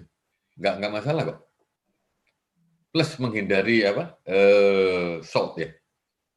Jadi udara di pantai itu kan mesti mengandung garam, soalnya dimanapun itu.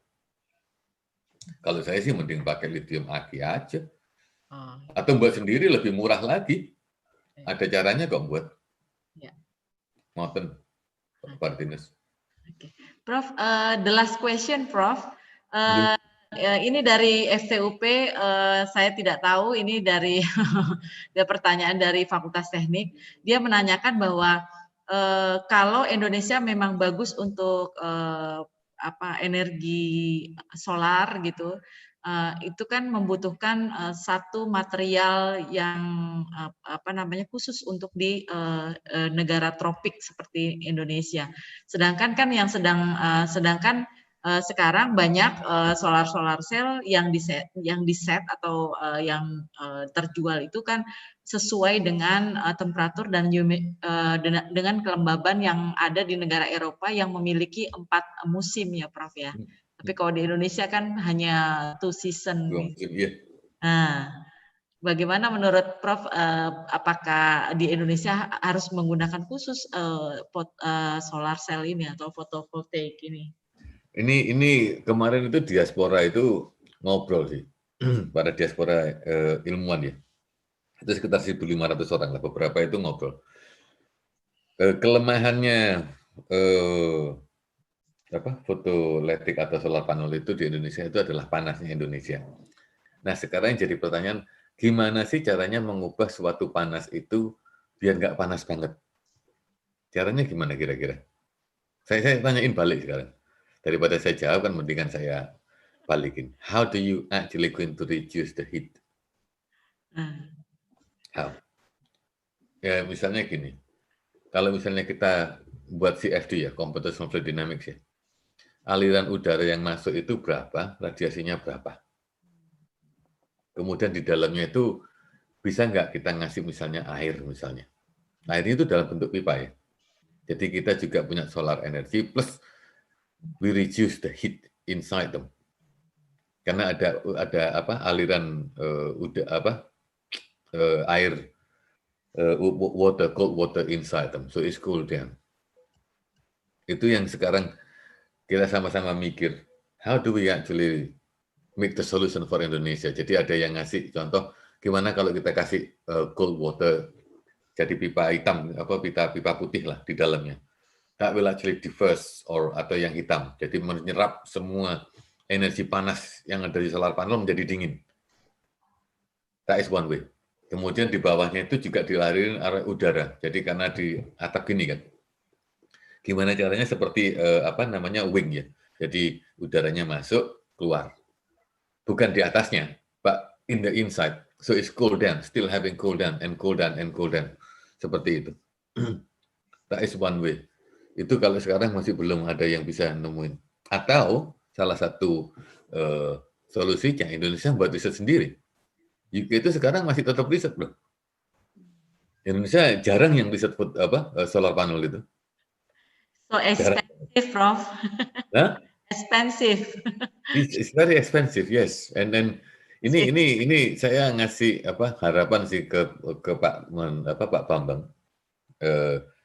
Saya pernah bilang kalau misalnya kira-kira riset itu dipecah beneran, kemudian per season itu punya call sendiri-sendiri. Kalau misalnya sekarang kan Sinliptakmas itu kan call-nya all, semua boleh masuk. Mulai dari ilmu eksak sampai ilmu sastra itu boleh mengirimkan whatever it is. Itu kan berarti nggak spesifik call toh. Yeah.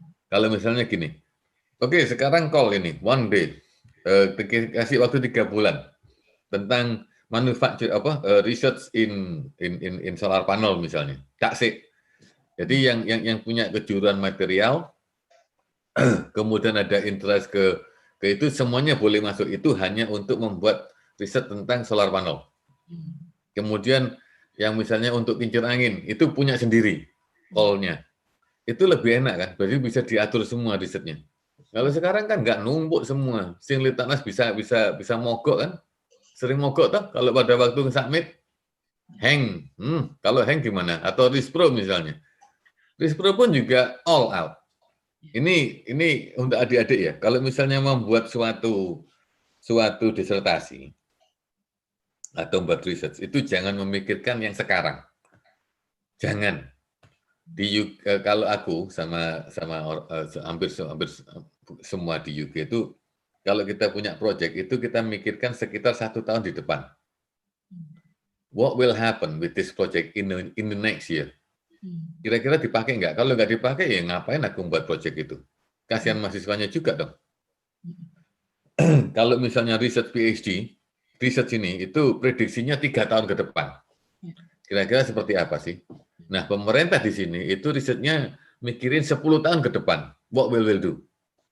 Dan tidak berubah. Dari menteri ke menteri itu nggak berubah. Exactly one line. Nah, itu bagusnya. Constant kan? Kurikulumnya berubah, tapi nggak banyak, dikit gitu. Nggak dari maaf ya, saya dulu dari IPS menjadi A1, A2, A3, nah itu kan lompat-lompat toh. Dari sekarang balik lagi dari A1, A2, A3 menjadi IPA, IPS lagi sekarang, kan balik lagi, aneh kan? Saya dulu per tahun kena perubahan kurikulum itu. Di UK nggak ada kurikulum kayak gitu. Nggak pernah ngubah langsung, nah, apalagi riset. No, karena apa? Kalau misalnya riset itu diubah mendadak, hancur riset society yang telah dibentuk berapa puluh tahun itu, berapa ratus tahun lah. Indonesia kan nggak ada kayak gitu, maaf ya. Kalau misalnya di kami itu memang kita spesifik semua sih, nggak ada yang dikit-dikit gitu. Pak anyway, tak ismi by the way. Itu cuma saran kemarin ke Pak Bambang sama itu Pak Dirjen, Pak ex Dirjen Ali Gufron. Ngoten, Bu. Iya. Oke, Prof. Kita sudah sampai di akhir acara.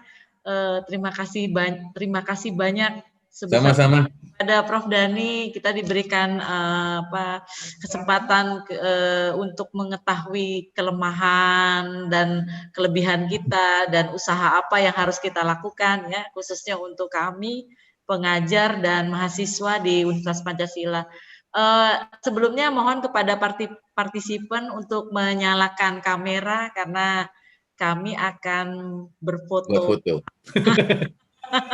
bersama Prof. Dani, ya. Oke, jangan lupa juga mengisi presensi ya untuk webinar kali ini di series ketiga. Silakan Mas Elanda.